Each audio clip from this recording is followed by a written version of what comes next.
You're tuned in to the MtG Cable cast, where they cover Magic, the Gathering finance. All right? You don't know about it? You're tuned in right now and get ready to learn some shit. Buckle your seatbelts and light a blunt and get ready for the MtG Cable cast. Starring Reptar and Thirsty, them onion head motherfuckers. Alrighty, guys, welcome to the newest episode of the Cabalcast, and this week we are giving you part 2 of 2 of our summary of the last earnings call. So we kind of changed things around this time. Last episode we basically gave, here's the nitty-gritty facts that we're actually going to cover. Yeah. And episode 2 is where we give our opinions on that. Now, between the time we recorded and now, an important economic report came out that helps provide context to a lot of what we're going to talk about in today's episode.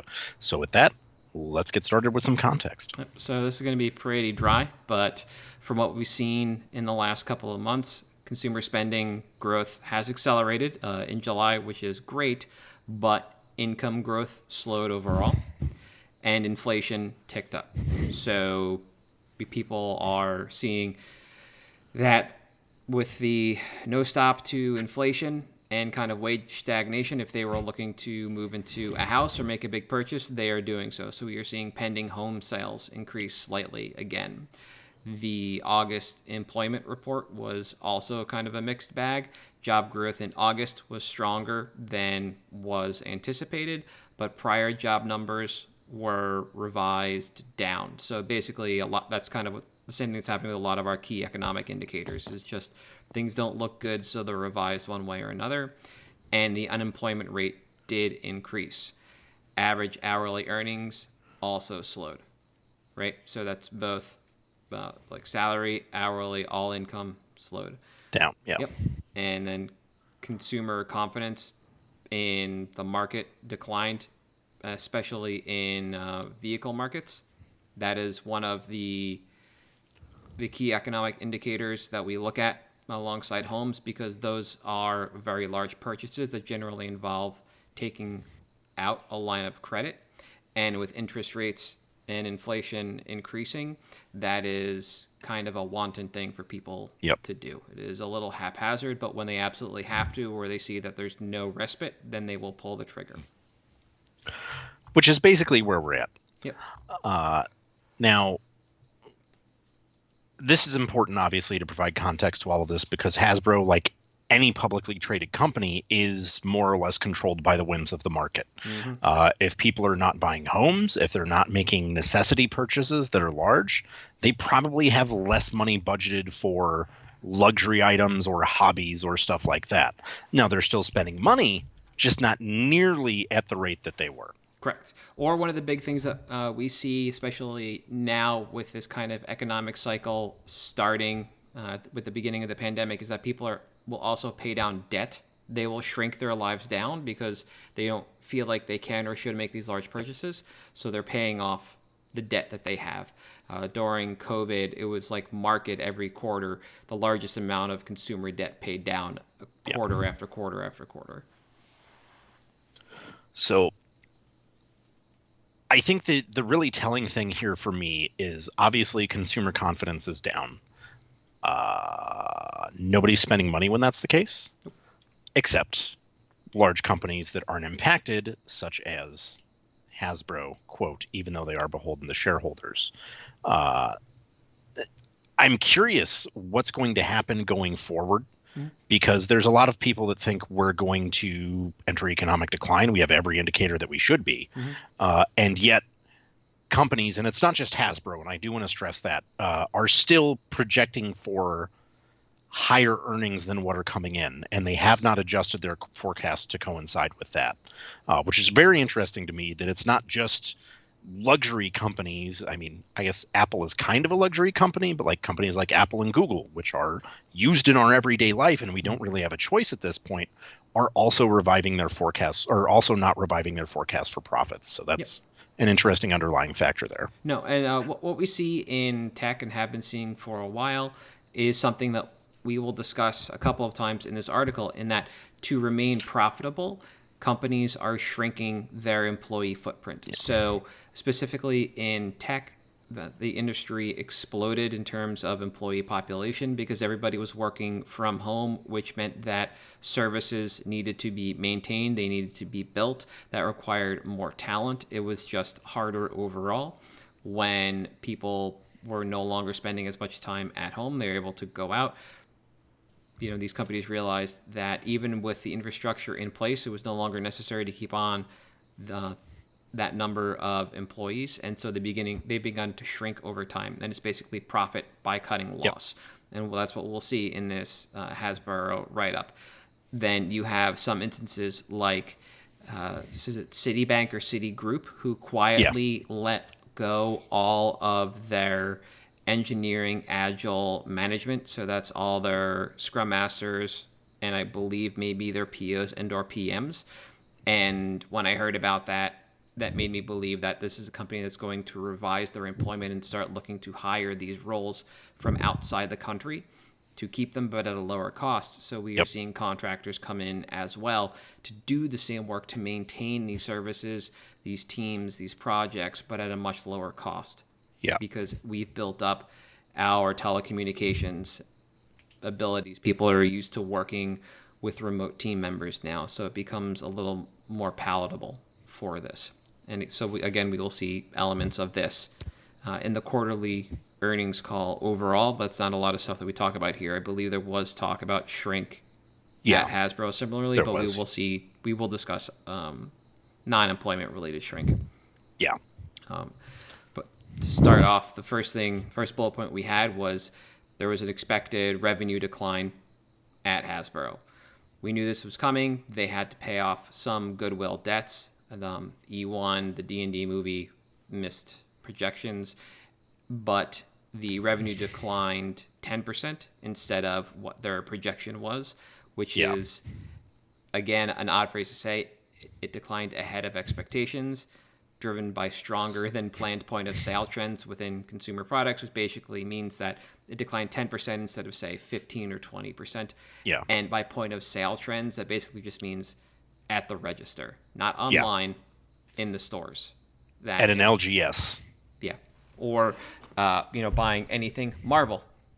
Yeah. That Hasbro sells. Star Wars, any of those figures, everything else. That is all point of sale. And I kind of mentioned it last week. For me, this is kind of cut and dry. I think it's great for Hasbro. They expected to see loss because they have these debts they need to pay down. Yeah. But they weren't as unprofitable as expected. Things worked out well. No, and I think this is this with the context of the overall economic status is actually pretty interesting to me, that we have seen stronger than expected POS despite the fact that every indicator is that this stuff should be declining, which maybe that's why companies aren't revising their profit forecasts. But I'm curious to see what happens, because as we get into the holiday season, things slow down. If the economy keeps on a downturn, I'm curious what's going to happen Q1 next year, Q2 next year. Especially, I'm going to be curious if on the next earnings call, they're like, hey, Q3 was very strong in the beginning and then tapered off. Yeah, that I think we'll see a Q3 or Q4 downward trend officially. I don't think we're going to cover it here, but if you read the earnings report, they basically fawned over the Spider-Man license and how it performed 100% over expectation. Way better. Yeah, right. And so Spider-Man's a long tail character. Yeah, will live on forever, but without a renewed interest in the character from a movie or from the Netflix show that's going, then that category might start to tail off a little bit. Yeah. And so if that brand isn't there to really float things, then we could see, at the end of the day, this trends upward instead of downward. So I agree. I think the next couple of quarters are going to be really interesting to see what happens.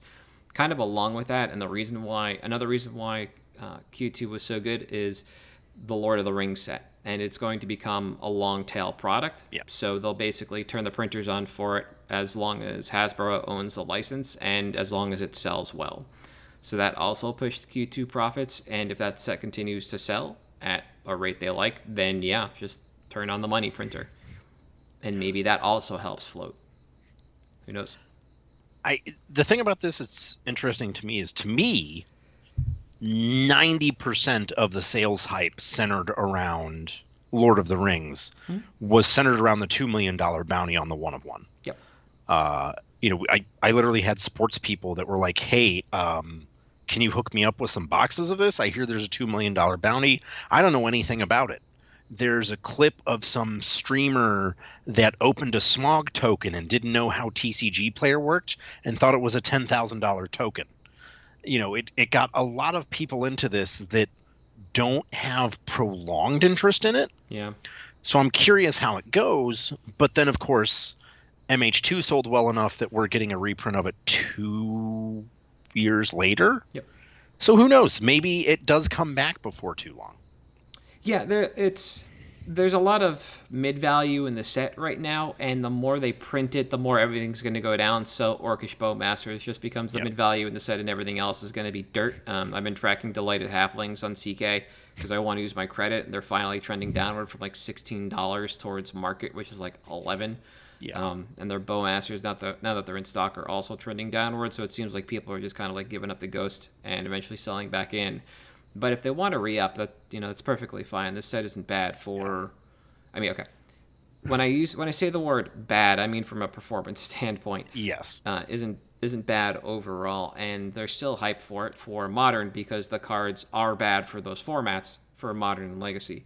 Yep. And they will remain desirable for an amount of time until something's either done about them or the format shifts. So at the end of the day, there's a reason to be buying or engaging with this product for one reason or another. So yeah, sure, long tail it. I think that's pretty interesting. Modern Horizons 2 being a long tail product like this, also pretty great. I'm hoping Modern Horizons 3, as long as it is healthy for Modern, becomes a long tail set. I don't understand why supplementals cost as much as they do in the first place. And then if you want to make them all long tail, like, fine. Yeah, go for it. Cool. Moving on. From the earnings report, the entertainment division took a huge hit. There was a $296 million loss, as well as a $25 million loss on the D&D movie, and the $296 was the beginning of the goodwill payment for E1 and the sell-off of that. So we mentioned that up top. This is this is not a divisional shrink. This is just selling off an element of the org that is either no longer usable or no longer profitable. It's hard to imagine E1 is unprofitable. It just seems like it was mismanaged because Hasbro is not an entertainment company. They are a game company at the end of the day. And you know what? Cool. This is what impacts the revenue and why they knew they were going to be in the negative. So it's nice to see that they've started these goodwill payments and they're being upfront with how much they're paying. They were upfront with where it was sold to Lionsgate, and at the end of the day, they were also pretty upfront with how much the D&D movie lost. Will we get a second one because of that? I do not know. The people that saw it seem to be interested in it, but shareholders need money. Exactly. So it's hard to want to re-up that unless you're going to go with an independent studio and release it on streaming. Then, like, sure, why not, I guess. Yeah. The thing about this that I'm very curious is, so the loss of E1, sale of E1 was, I think, them realizing, hey, we may have messed something up somehow. This was a bad idea. We are shedding this IP for whatever reason. Now, the gaming division or the entertainment division, they always cite losing money for licenses for these things. Yeah.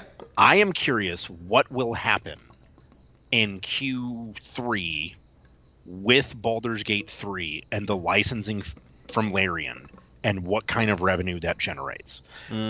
Because it's obviously always more profitable to license your things to other people. Yep. Look at Pokemon. If Wizards of the Coast can recognize, okay, the Dark Alliance game was dog shit. We shouldn't have made that game. That was terrible. We tried it in-house. It didn't work.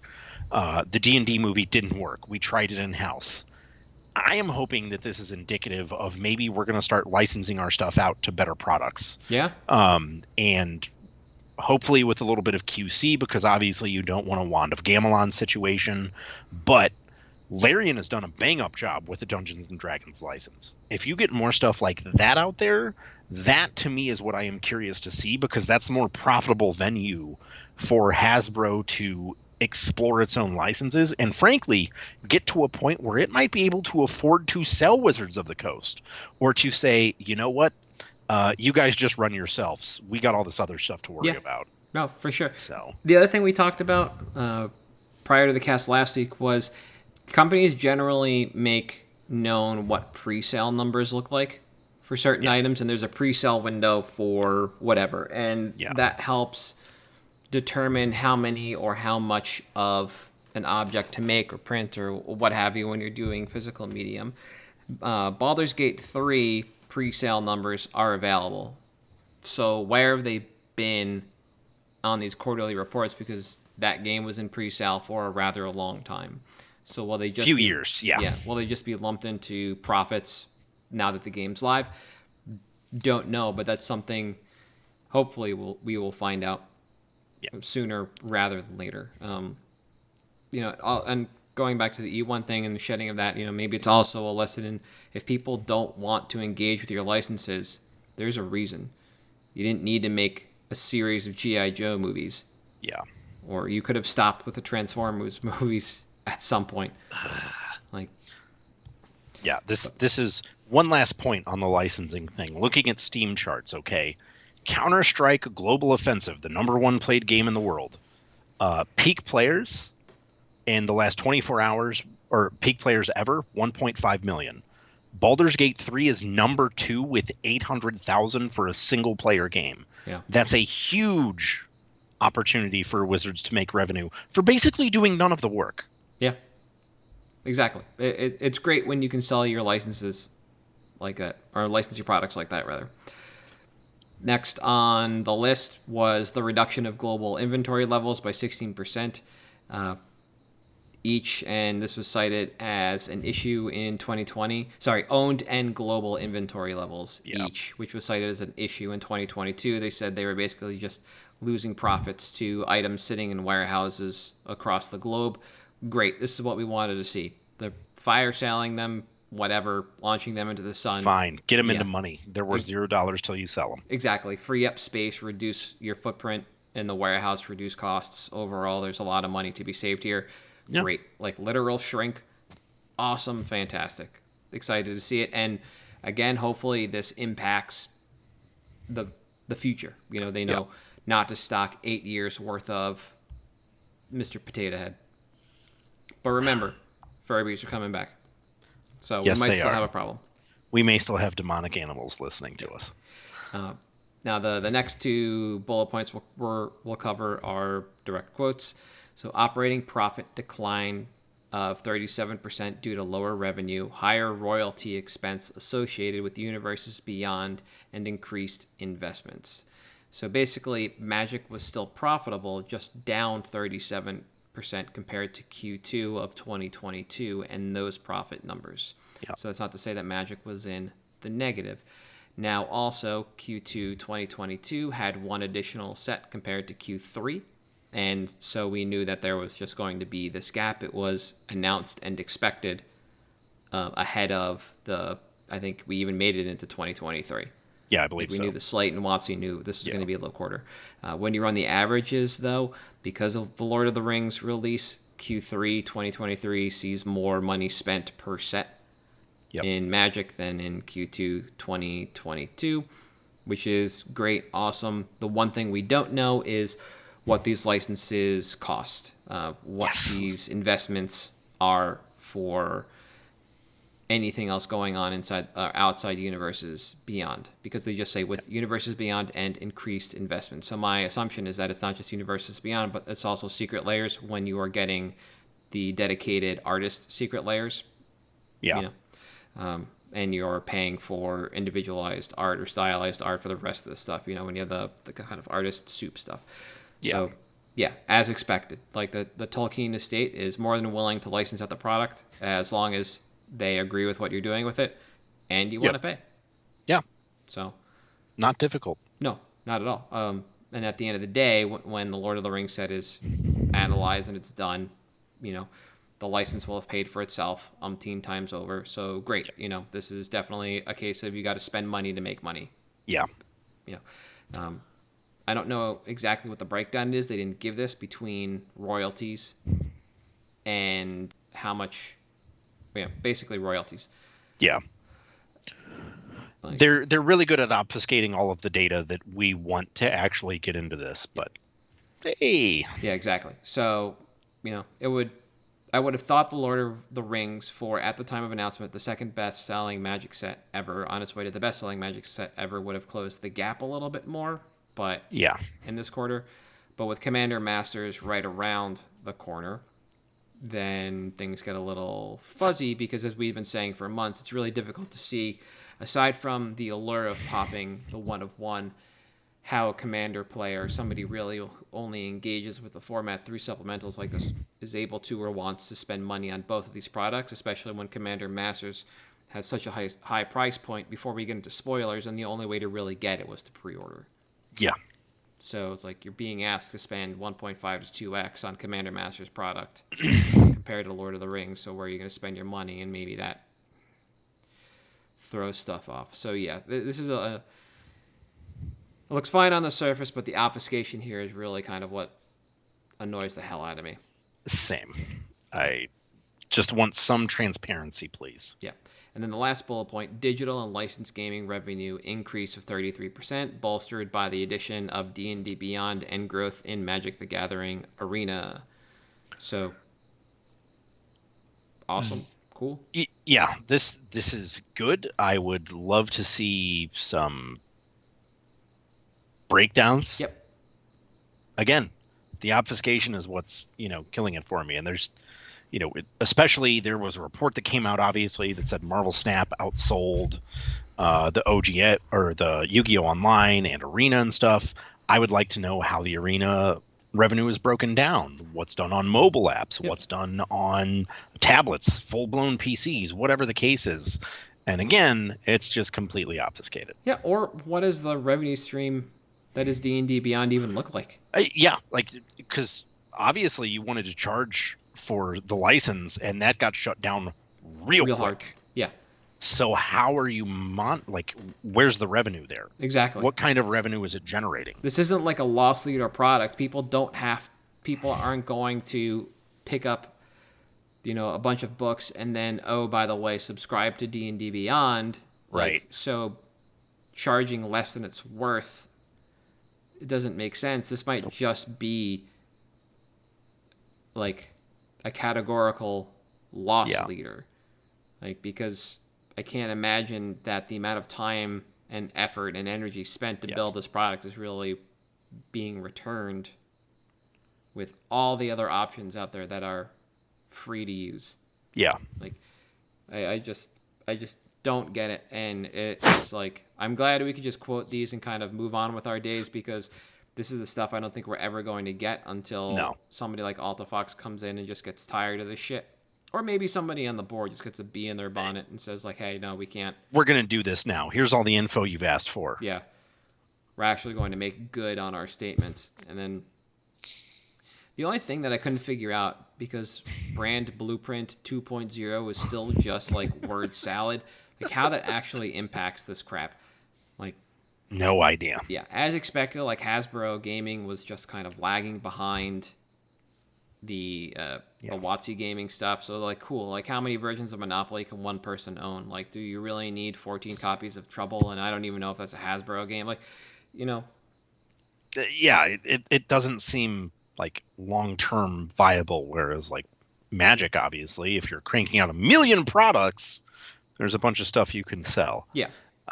I am still so curious, outside of profit and sales data, where they are getting the information that people are playing more Magic than ever, that they enjoy the game more, all these talking points that you hear parroted that I don't see any evidence to back up. Magic's still the best-selling singles category in store for us, but attendance is down. Events aren't firing as much. That's still happening, and it's mind-boggling. I want to see it. I want to know where this data is coming from, all of it, and we're just, like you said, never getting that. Never getting it. Nope. even when we when they change the way WPN stores work after that announcement that was sent out to WPN stores, where you basically have to register everybody for everything in the future, they're not going to give you back that data. It's like, thanks for entering everybody into Companion. Here's no information back. Goodbye. Yep. Like, we'll never get that. They're going to have more data than ever, and they're not going to actually give us any kind of analytics or outlook on this. I imagine Hasbro has to actually have charts and graphs. Yeah. But they just choose not to share any of it with the stakeholders, it seems, or the public. Yeah. So, terrible. it is the worst, like the literal worst to try and track this, because are they snake oil salesmen? Maybe they are, but we won't know until everything's burnt to the ground. One day. Yeah, one can only hope, right? That in the coming quarters on one of these calls, there's just a riot. Yeah. Right. If only. All right, you ready for picks? Let's do it. All right, you want to go first? I'm going to go first because I am piggybacking on a theme you've been writing, and that never happens. I'm going Estrid the Masked. So we would love to bring up the stocks graph here for this, but stocks is down right now. So you get MTG Goldfish.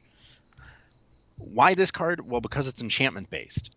It did not get reprinted in the enchantment deck, and we know we're getting more enchantments with Wilds of Eldraine. We're going to get a little bit more exposure to the theme. More people will be aware of it. And this is a card that hasn't been reprinted since 2018, which I thought it had.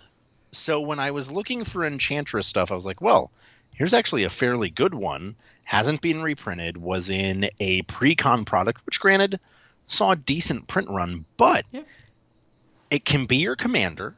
It's in the colors that match an Enchantress theme, and actually approaches Enchantress in a little bit different way.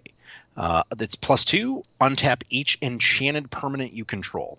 Obviously, if you're going the aggro route, this will get you blockers, but it's not necessarily what you want to do. It does, however, ramp you. Yes. Any creatures, any lands, anything like that get ramped. And then you have a -1 to put an aura on something and make it have totem armor with an enchantment. Those two abilities play together very nicely. Really, really well. Again, in the colors that matter for Enchantress, because if you look at the past few years, while it's been mostly a 2-color combination lately, it's always Selesnya, Azorius, or Simic. It just is. And this is a low-run, low-exposure card that has an insanely low price point. We're looking at sub like $2, $3 for LP near mint. Now, the one thing I will say is they obviously all come in foil. That's fine. It's not the worst thing in the world.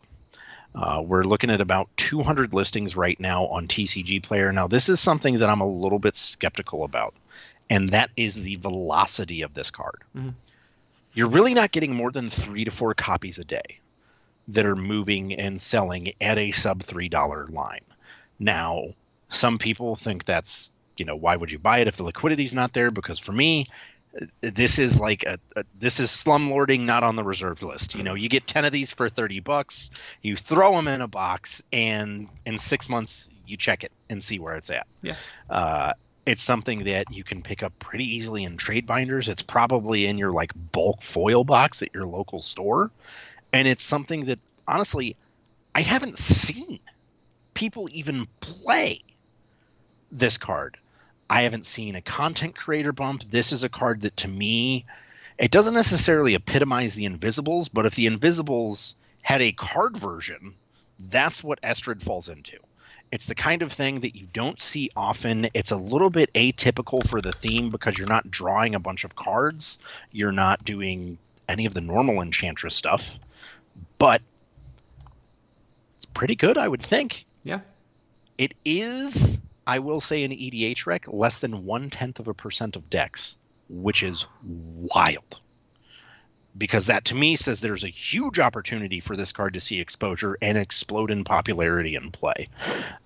Now, again, reprint-wise, it's kind of agnostic to where this could come. I just, without it there being a need for it to be reprinted, I don't see why they would. And to me, this is not something that screams, I need to be reprinted. Yeah.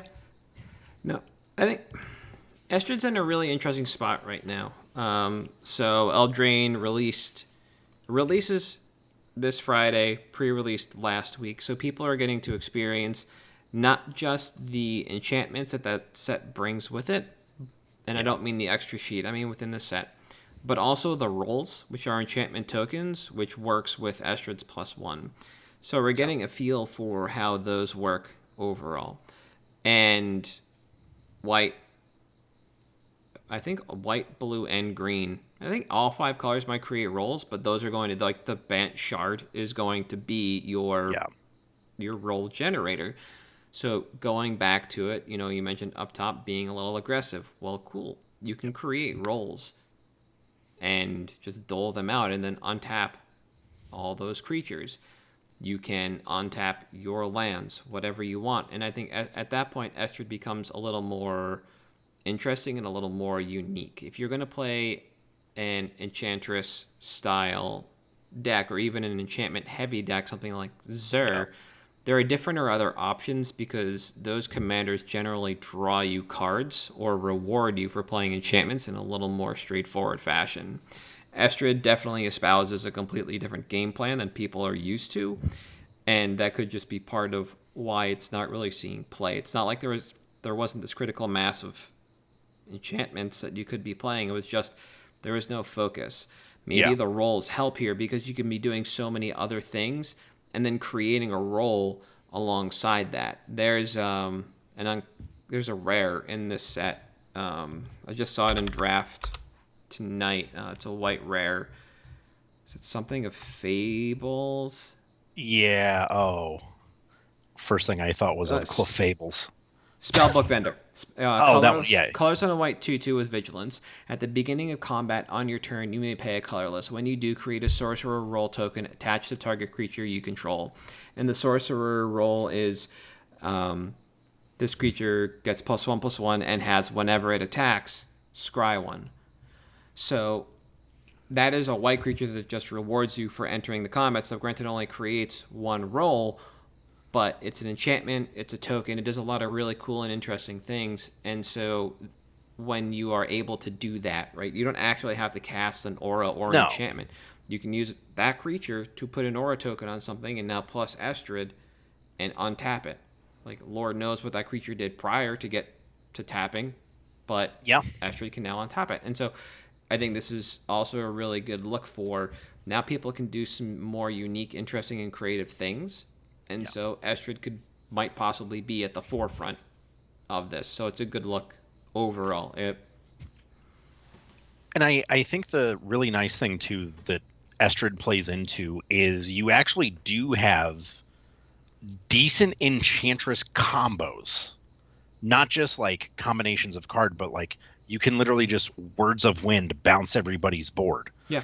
If you have Mana Vault and Soul Ring, just cast and bounce forever. Mm-hmm. Words of Bears, same thing. Yeah. That's not what it's called, but it makes bears. There's a lot of ways for you to win the game very quickly in this, so it could be very close to being one of those cards that does straddle that CEDH regular EDH line, which for sure, yeah, I think we'll both agree is probably the best spot to be in for stuff right now, because you get the widest audience. Exactly. Yeah. So I didn't quite, when you told me you were gonna pick Estrid, I was like, oh, interesting. And the more I got to actually see the roles play out and understand how Wilds works, the more interesting this becomes overall. Yep. So it's a really interesting pick. Similarly, I'm sticking with the Wilds of Eldraine theme, and I've been sitting on the card Repercussion for a minute as a pick. Good. It is so good. So good. And the one I've been following, because the only one available to me since I put it on my list back in February, was the Urza's Destiny version. And when I was taking my notes a week and a half ago on this, Card Kingdom was buying 0 Urza's Destiny Repercussions for $0, and they're still buying 0 at 0. But they're actually beginning to buy the Secret Layer version, which wasn't there before, and they're buying 5 copies at $13 for that foil. So we're seeing a little bit of movement on CK, and I expect in time the rest of the versions to show up as well. We're just at we're heading towards maximum population, which is why I wanted to bring this card up. I want to talk about it now so we can get ahead of it, any version, and we can, make hay on this. When I was, again, taking my notes, there were 85 copies of the Near Mint or LP on TCG Player. The market was 21.25. There are now, let me add this filter. There we go, 97. And the market has gone down a little bit, 20.87, which is kind of the trend we've been seeing with Repercussion, and we expect with the reprint. So this is all expected. And when I added this to my list, CK was buying 27 at $13 for the Destiny version, which is now the price of the Secret Layer version. And there were 109 on TCG Player at 21.23. Right, so we're heading back up towards that kind of initial population. Now, for those that don't actually know what Repercussion is, it's a really interesting red enchantment. It's one in double red that basically says, cast Blasphemous Act, draw the game. Yep. Whenever a creature is dealt damage, Repercussion deals that much damage to that creature's controller. So it just gives you a reach for all your burn spells. Or with Blasphemous Act, draws the game. Because it just deals 1 million damage to everyone. So Love it. As far as this goes in Commander, this doesn't have to go in mono red decks, just mostly red decks, but it thrives alongside red damage-based removal spells. So that's really what you want to be doing. You want to be able to do that. You want to be able to cast your red damage spells.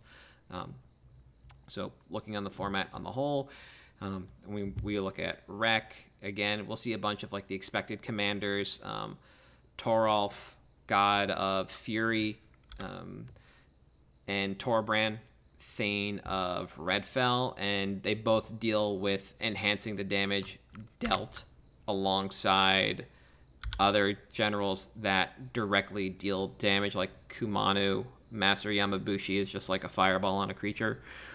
So, that's it. People are just playing this really on the nose. There's not a whole lot of subtlety going on. Moving through the rest of the cards, listed as highly synergistic, though, we can see the inklings of some more interesting plans when we run into Slogurk the Overslime, who is notable as being a quote-unquote lands combo style general, which means we're looking at Seismic Assault style cards and themes. There's also Exalted, this one's weird, Exalted Flamer of Tesnech that looks to be promoting more of a spell slinger style of play. I can't even. Okay, this thing is from the Warhammer Universes Beyond. It's 2, a blue and a red for a 2/4 demon. It has Sorceress Inspiration. At the beginning of your upkeep, return an instant or sorcery card at random from your graveyard to a hand. Cool, whatever, don't care. Fires of Tezinch. Whenever you cast an instant or sorcery spell, Exalted Flamekeeper of whatever deals 1 damage to each opponent. Right, so that's why it kind of promotes this spell slinger style of play where you just want to cast a bunch of red spells. You can go directly at creatures.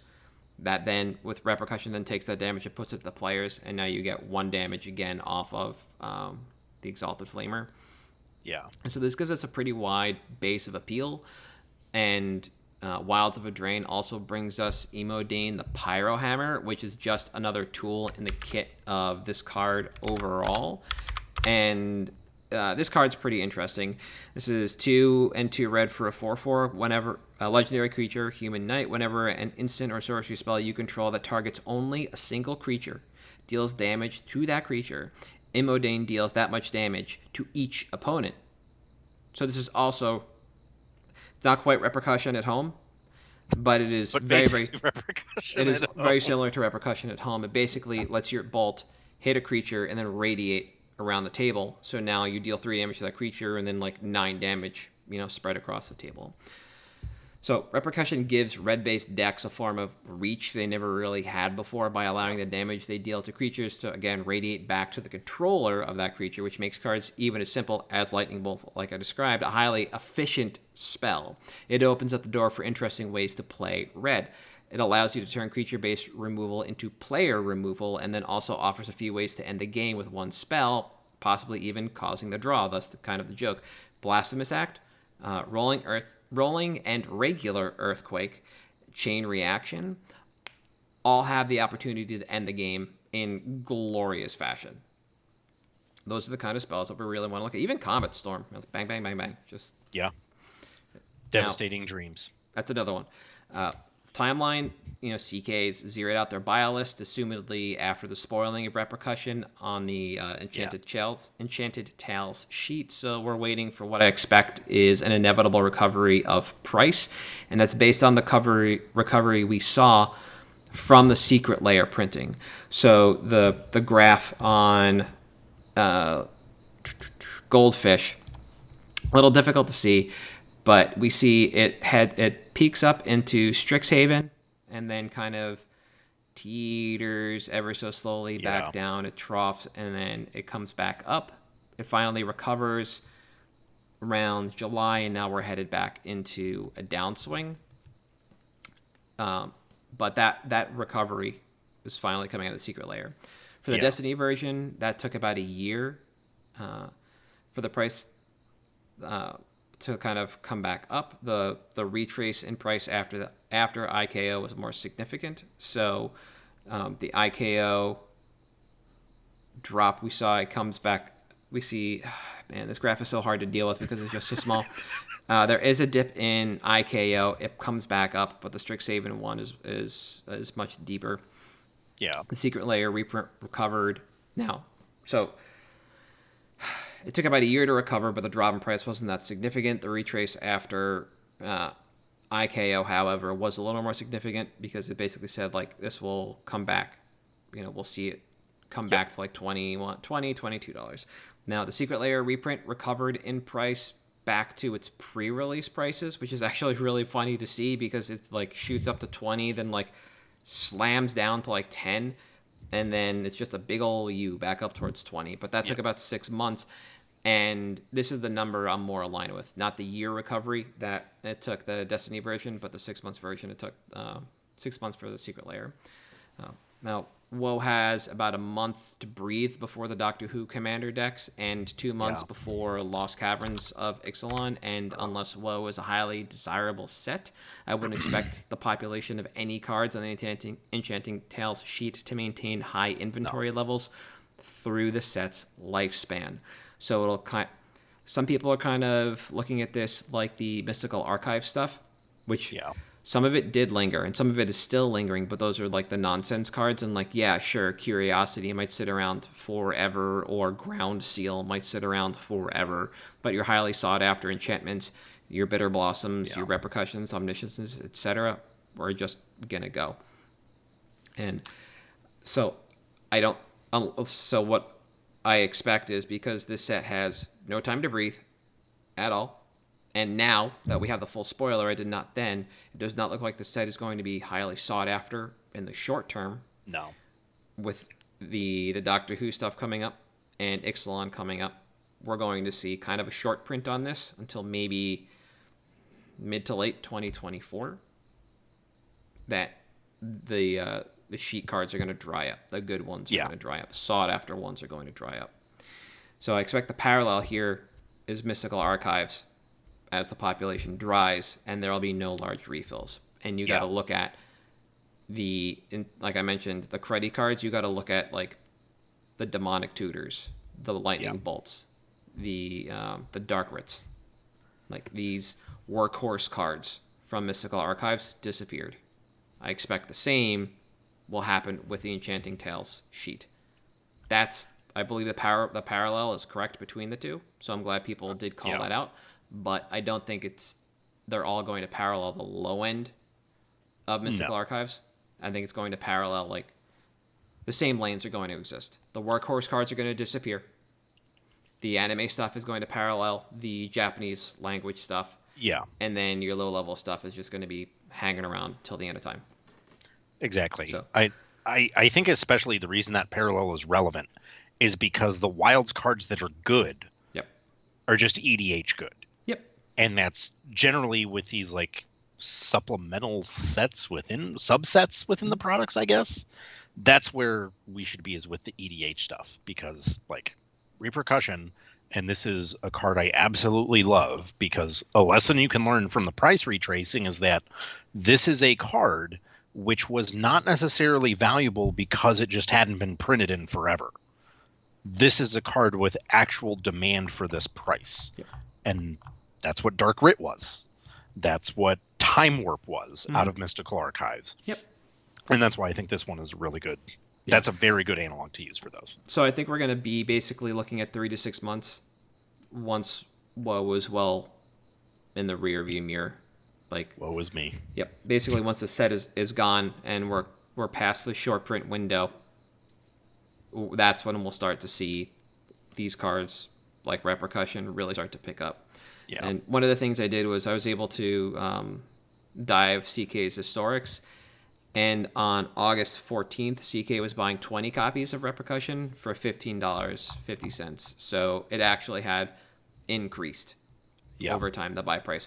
And market had started to dip, but CK was increasing their buy price, which leads me to believe that, again, this is a card that they will pick up once the concentration of Enchanting Tales copies have started to dry, once they're pulled. Yeah. Reprint equity, as we can see, this card basically lives in secret layers and supplemental sheets in some sets, and I wouldn't expect it anywhere else. It's a weird card to put in Commander, especially when you like printing Blasphemous Act in those decks, and I don't think it's a healthy card for those for Commander decks overall. So cool, leave it where it is.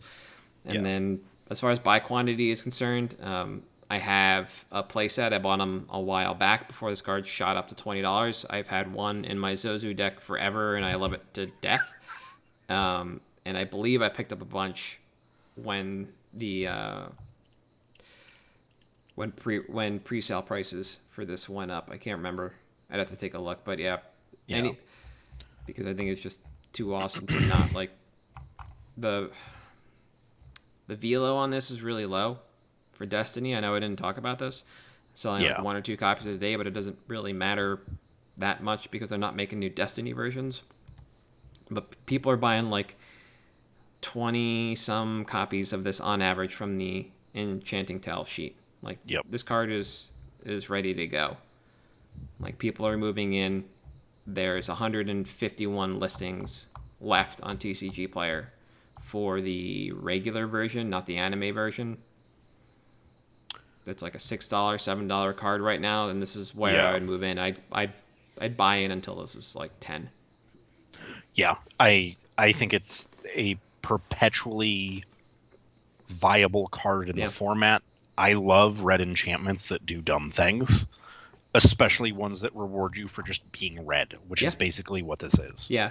You just do the thing. Yep. And the weirdest part about this card is when you look at it on rec and you're like, oh, why is it only in 1% of red decks? And then, like I mentioned, you scroll through the generals and it just kind of reads like really on the nose. People aren't playing this in decks that don't want to play damage-based removal, and there are a lot of ways to play mono red that just don't involve dealing a ton of damage like that. Using damage-based spells as removal or big damage-based spells as removal. So Repercussion isn't really the card you want for that. So like, there's an amount of just, well, people have to want to play it. Like, maybe people might also have to just want to expand the way they play red in general and go back to a way that it was played, like in what's it called now, pre-DH. Pre-DH, where your removal was chain reaction, and pyroclasm and volcanic fallout, sulfurous blasts, like rolling and regular earthquake. It's not like we are above this. People still play those spells in dedicated lists, but you can get back to it with Repercussion. It's not the worst thing to be doing. No. Even like I mentioned with Slowgurk, playing a teamer deck with Seismic Assault and doing weird things with lands, Borborygmos, etc. You can throw lands at creatures and then just bolt them too. Bolt to the head. Like, so this could be a card that just fell out of the zeitgeist, and with this reprint, will we get a content creator bump? I don't know, but like, it's on the Enchanting Tale sheet. People are experiencing this card anew. It doesn't necessarily need a content creator bump. People just need to like reread this card and like, it might actually take off, and people might start this. I'm not saying like force a revolution in the way people play and engage with red, but like, hell, why not? Yep. So solid. Yeah, that's my stump for Repercussion is a good card. It is good. Yeah. Anything else for this week? No. I think I am good for the week. All right. So for at MtG Cabal Cast on Twitter, Facebook, Patreon, and YouTube, I am at Halt. I am Reptar. You are At Damon Thurston. all right. We'll see you next week.